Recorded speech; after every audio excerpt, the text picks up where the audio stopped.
gusto estar nuevamente con ustedes. En esta ocasión hablaremos sobre las adaptaciones del crecimiento y la diferenciación celular.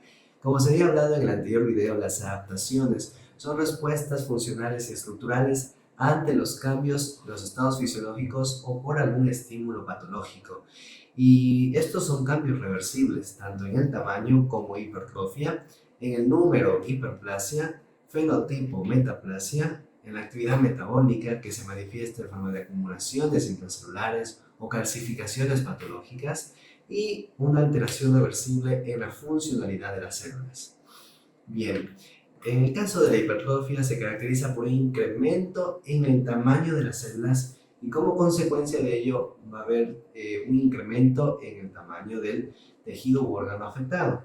Decimos que puede ser una hipertrofia fisiológica o patológica.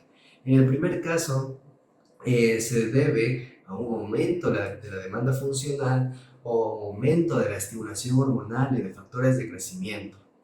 Pero la principal causa, y eso quiero que quede en su cabecita, la principal causa de la hipertrofia es el aumento de la carga de trabajo. Y es por eso que los músculos de los físico-culturistas que se encuentran hipertrofiados, notamos que por un incremento, o sea, por el tipo de ejercicio, el ejercicio anaeróbico que ellos realizan, que demanda mayor intensidad, mayor rendimiento, o sea, hay un aumento de la carga de trabajo. Esto hace que se incremente la síntesis de proteínas y hablemos de que se produzca un mecanismo de hipertrofia. Asimismo, hablamos de la hipertrofia del útero durante el embarazo. En esta etapa es donde los niveles hormonales, más que todo los de estrógenos, se encuentran disparados. Entonces decimos que esta estimulación que está incrementada de los estrógenos va a estimular sobre los receptores estrogénicos localizados en las fibras musculares, en las células de las fibras musculares, y esto va a hacer que por una cascada bioquímica pues al final se produzca un incremento en la síntesis de proteínas y se induzca el mecanismo de la hipertrofia. A su vez también hablamos de que hay una hipertrofia patológica y como se ve en la imagen puede estar causado por un incremento en la carga hemodinámica que hace que se produzca una mayor fuerza de contracción por parte de los miocitos y pues se produzca este incremento del tejido miocárdico ventricular. Se habla de los mecanismos de esta respuesta adaptativa. Como ya dijimos, tiene que haber un aumento en la síntesis de proteínas. Pero ¿cómo sucede esto? Se habla de las etapas de la patogenia molecular en la hipertrofia cardíaca como ejemplo. Y se dice que como primera línea tenemos a unos posibles receptores tirosineasa, unos receptores de los factores de crecimiento, de los agonistas, pero también tenemos unos sensores mecánicos. Y estos van a captar algún estímulo dado por alguna alteración producido por algún estiramiento mecánico o captan el estímulo provocado por alguna alteración del medio. Entonces, cuando estos sensores logran captar estas señales, van a hacer que se estimule un incremento de la producción de factores de crecimiento y de estos agonistas.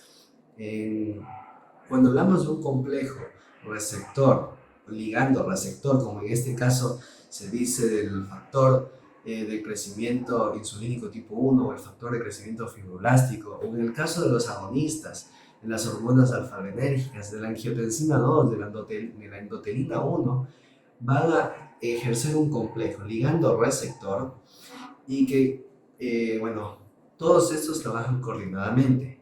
Una vez que envían señales, van a permitir la activación de estas vías de transducción de señal, que entre todo ese complejo hay dos vías bioquímicas implicadas en la hipertrofia muscular. Y la una es la fosfatidil, la vía de la fosfatidilinositol-crecinasa AKT. Esta vía está implicada en la hipertrofia fisiológica, en el cual, una vez activada la PI3K, permite la fosforilación del PIP2 y obviamente se convierte en PIP3. Se convierte en un segundo mensajero que va a permitir la activación del AKT. El AKT es un señalizador intracelular que va, a su vez activada, va a activar a los factores de transcripción. Puede ser GATA4, NFAT, MEF2, entre otros. Pero asimismo se habla de otra vía implicada en la hipertrofia muscular, pero es característico de la hipertrofia patológica, que es la señalización anterógrada de receptores acoplados a proteína G. Y estos están inducidos por los factores de crecimiento y agentes vasoactivos. Entonces, una vez que se ha dado la activación de estas vías, van a emitir respuestas de activación a los factores de transcripción y a su vez señales que permitan el incremento en la síntesis de proteínas contráctiles, como ya habíamos dicho, para que se produzca esta respuesta adaptativa de la hipertrofia. Y asimismo se incrementa el rendimiento mecánico. Se habla de la inducción de genes embrionarios fetales, como por ejemplo la alfa-actina cardíaca, el gen factor natriurético auricular, que también, ojo con esto, este gen se expresa durante las etapas del desarrollo, pero en este caso también se puede reexpresar en células hipertrofiadas, y al expresarse en estas células va a permitir ejercer su efecto. ¿Cuál es? El de disminuir la carga hemodinámica, disminuye la volemia, disminuye la presión arterial. O sea, es una respuesta totalmente contraria a lo que sucede en la hipertrofia. Como habíamos dicho antes, una de las causas para la hipertrofia patológica en este caso era el incremento de la carga hemodinámica. Pero como respuesta adaptativa se va a producir una disminución de la carga hemodinámica, también obviamente una disminución de la volemia, de la presión arterial, y eso se habla en términos de que va a haber una disminución de la carga de trabajo. Y pues tratando de complementar lo que se ha producido inicialmente y que ha dado origen a ese proceso patológico.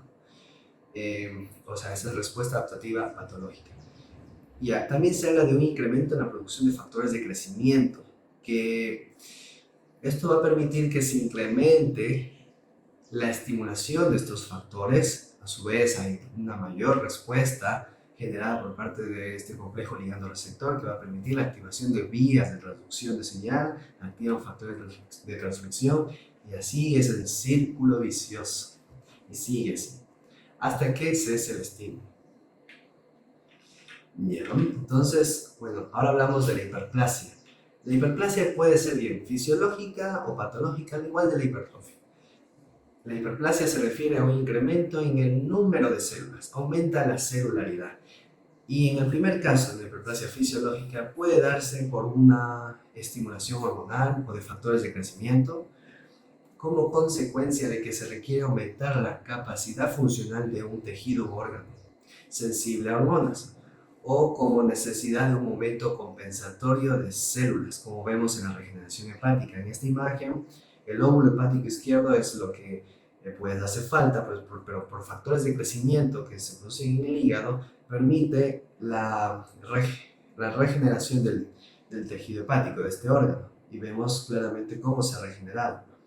A su vez, también vemos que por estimulación hormonal, durante la pubertad, durante el embarazo, que donde los niveles de hormonas se encuentran disparados, y no es la excepción como el caso de los estrógenos, que van a estimular al epitelio glandular de la mama femenina, va a hacer que se dé una proliferación celular epitelial, como vemos en la gráfica. O en la imagen inferior vemos una hiperplasia eritroide en un paciente con anemia inmunomediada, correlacionándolo con la médula ósea, que tiene una gran capacidad proliferativa de sus células progenitoras. Por ejemplo, hablándose de las células madres mieloides, que en última instancia llegan a diferenciarse en granulocitos, en células eritrocíticas, que resulta ser ventajoso en este caso en un proceso de hemorragia o hemólisis. Pero también se habla de una hiperplasia patológica, en el cual se produce por acciones excesivas o inapropiadas principalmente de las hormonas. Y ahí hablamos de cuando una acción excesiva por parte de los estrógenos ováricos permite que se estimule al endometrio y pues se produzca esta respuesta adaptativa y se dé la hiperplasia endometrial. Se dé un incremento en su celularidad, como ustedes pueden ver en la gráfica. Asimismo sucede con la hiperplasia prostática benigna, esta es la próstata, y se produce un incremento en su celularidad, como vemos aquí. Y aquí quiero puntualizar algo. Cuando me refiero a hiperplasia, quiero que no se me confunda con cáncer, porque también hablo de que hay una proliferación celular, tanto en el cáncer como en la hiperplasia. Pero la diferencia radica en que la hiperplasia es un mecanismo, es un proceso controlado, es una respuesta adaptativa al medio circunstancial, pero que es una proliferación controlada. En cambio, en la neoplasia, el cáncer, está totalmente descontrolado. Los mecanismos de control, de crecimiento y proliferación celular están alterados debido a aberraciones genéticas que se han producido. Y como se dice Robbins, aunque la hiperplasia y el cáncer sean dos procesos diferentes, pero la hiperplasia, o mucho ojo con esto, la hiperplasia patológica en cierto tiempo puede conllevar a proliferaciones cancerosas. Pero ojo, no estoy diciendo que la hiperplasia sea un cáncer, pero sí puede en cierto tiempo conllevar a un tipo de cáncer. Y es, por ejemplo, si hablamos en primera instancia de una hiperplasia endometrial, podríamos estar hablando después de un cáncer de endometrio, que es muy frecuente. También se habla que una de las causas de la hiperplasia puede ser alguna infección vírica, en la cual las proteínas de estos virus van a opacar la acción la acción o la actividad de las proteínas propias que regulan la proliferación celular. Entonces, con esto va a hacer que se dé una proliferación, pero controlada. Por eso estamos hablando de esta respuesta adaptativa de la hiperplasia. Y el mecanismo de control o el mecanismo de la hiperplasia prácticamente se resume en dos cosas. En que hay un incremento o proliferación de las células madres maduras, o bien puede deberse al desarrollo de células madres a partir de células madres tisulares. Entonces, eso hay que tomar en cuenta en cuanto al mecanismo de la hiperplasia. Siguiente, hablamos de la atrofia, que se define como una disminución del tamaño de un órgano o la regresión del mismo debido a una disminución en el tamaño de sus células. Y decimos que esta puede ser fisiológica o patológica. En el primer caso es muy común ver que se pueda dar el proceso de atrofia durante el desarrollo normal. Por ejemplo, durante la regresión del conducto tiroidoso en la formación de la glándula tiroides. ¿Qué pasa si no se da este proceso de atrofia? Pues se da la formación del lóbulo piramidal o del tercer lóbulo de la tiroides, o también llamado pirámide de la Lowett. Bueno, no sé si estará bien pronunciado, pero ya me entienden. También hablamos que se produce una atrofia fisiológica durante el parto, que por una disminución de la estimulación hormonal, precisamente hablando de los estrógenos, van a hacer que se disminuya esa estimulación hacia los receptores estrogénicos y pues se dé la disminución por una cascada de vías bioquímicas, se dé una disminución del tamaño del útero. También hablamos de la atrofia patológica, que puede darse por diversas causas, ante la inmovilización tras una fractura o por razones circunstanciales un paciente que se encuentra en cama durante un largo periodo de tiempo, a lo cual lo llamamos como atrofia por desuso, que la causa es la falta de actividad. O a los músculos le llegan los nervios, que pues prácticamente la función muscular, la actividad metabólica de los músculos dependen de su inervación. Y si decimos que se produce una atrofia por desnervación o una pérdida de su inervación, pues se va a producir el proceso de atrofia. O como vemos en esta gráfica y que también se muestra en el libro de Robbins, en el lado izquierdo vemos un cerebro normal de un adulto joven y en el lado derecho vemos un cerebro pues, que está atrofiado debido a una enfermedad cerebrovascular, por un proceso aterosclerótico que ha causado un proceso isquémico por dicha obstrucción en alguna de las arterias, y pues esto va a causar una disminución del riego sanguíneo, una disminución del aporte de oxígeno, de nutrientes, y pues vemos lo que se ha desarrollado, producto de dicha causa. También ante una nutrición inadecuada, y es muy común decirse de la desnutrición proteínica calórica, que como el organismo ya ha utilizado las reservas principales para la obtención de energía, ya ha utilizado las reservas secundarias a través del tejido adiposo. Entonces, ¿qué es lo que hace el organismo? Viene y utiliza las proteínas del músculo esquelético como forma de obtener energía. Y ahí es cuando el cuerpo o el organismo va hacia un estado de caquexia, que es la reducción de la masa muscular. Como vemos aquí en las imágenes, este es un estado marasmático de una persona con desnutrición proteínico-calórico y que está enfrentando una caquexia. También por una pérdida de la estimulación endocrina se puede producir este proceso de atrofia, una atrofia vaginal, una atrofia uterina, precisamente porque la estimulación de los estrógenos se ve disminuida. Y una de las otras causas que se menciona es la presión o la compresión. Por ejemplo, ante la formación de un tumor periampular que a medida que pasa el tiempo va creciendo, va obstruyendo, va tomando lugar de de su zona circundante y puede comprimir vías, conductos, tejidos circundantes y eso da lugar a la atrofia. En cuanto a los cambios morfológicos de la atrofia, puede llevar a una disminución del tamaño celular, a una disminución de los orgánulos celulares, como las mitocondrias, miofilamentos y el retículo endoplásmico rugoso. Por eso es que decimos que hay una disminución de la actividad metabólica de la célula, que es muy contrario a lo que sucedía en la hipertrofia. Cuando hablamos del mecanismo de la atrofia, nos referimos a un sistema, al sistema ubiquitina-proteasoma. Pero antes de mencionar aquello, el mecanismo de la atrofia se lo puede simplificar en dos ideas. La primera es que hay una disminución de la síntesis de proteínas y la segunda es que hay un aumento de la degradación de estas proteínas celulares. Y ahí es donde entra este sistema ubiquitina-proteasoma, que se activa, específicamente la ubiquitina ligasa se activa ante una carencia nutricional y que ésta se va a unir a las proteínas, como pueden ver aquí en la gráfica, mediante también el consumo de ATP. Esta ubiquitina ligasa conduce a las proteínas hacia el sistema de proteasoma para que se produzca la degradación de estas proteínas, la fragmentación y pues en instancia ulterior pues se obtenga estas proteínas degradadas como ven en la imagen. Y por último, la metaplasia, que se refiere a un cambio reversible de un tipo celular ya diferenciado, que puede ser epitelial o mesenquimático. Como vemos en la gráfica, hay un reemplazo abrupto del epitelio escamoso por un epitelio columnar cilíndrico que llega a tener también células caliciformes. Y pues esta imagen representa a un esófago de Barrett.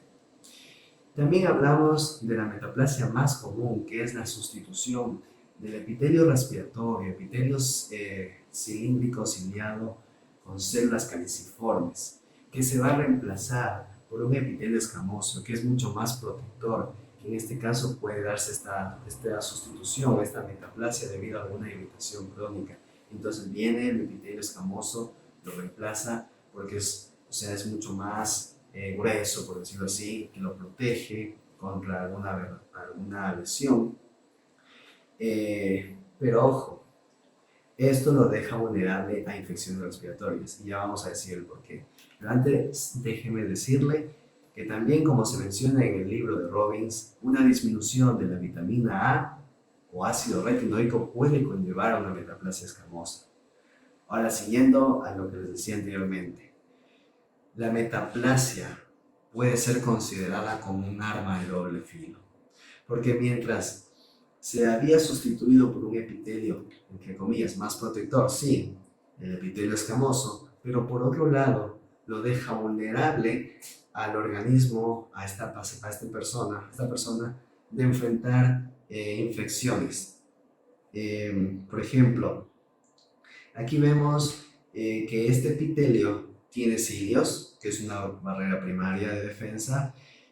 También es secretor de mucina, que es otra de las barreras, pero se ha sustituido por un epitelio escamoso, que prácticamente no tiene cilios, no es secretor de moco, y por eso es que lo deja vulnerable a infecciones respiratorias. Peor si estamos hablando de esta metaplasia escamosa de las vías respiratorias. Por un lado, le dice, cambia, te reemplazo para darte mayor protección, pero por otro lado lo deja vulnerable. Por eso es que la metaplasia es un arma de doble filo. ¿Y qué pasa si el estímulo es persistente? Esta metaplasia puede dar lugar, en última instancia, a algún proceso neoplásico. Cuando hablamos de metaplasia puede ser epitelial o mesenquimática. Epitelial ya lo hemos mencionado con los ejemplos anteriores. Aquí vemos el esófago de Barrett, o acá también la metaplasia de la vía respiratoria. Pero también podemos mencionar la metaplasia mesenquimática, y es cuando se da la formación de tejido óseo, tejido muscular, tejido cartilaginoso, en zonas que normalmente no hay esos elementos. Y es, por ejemplo, vemos aquí en esta zona radiopaca, que se ha dado la formación de tejido óseo en esta zona del tejido muscular. Es la miositis osificante. Y cuando hablamos del mecanismo de la metaplasia, nos referimos en simples palabras a que sucede una reprogramación de células madres, que se van a ver estimuladas las citoquinas, factores de crecimiento y componentes de la matriz extracelular que van a inducir la expresión de genes y consecuentemente van a permitir la diferenciación en un linaje específico. Bueno, muchas gracias, espero que hayan entendido y nos vemos en el próximo video con la exposición de Arturo Bustillos, que va a estar muy interesante.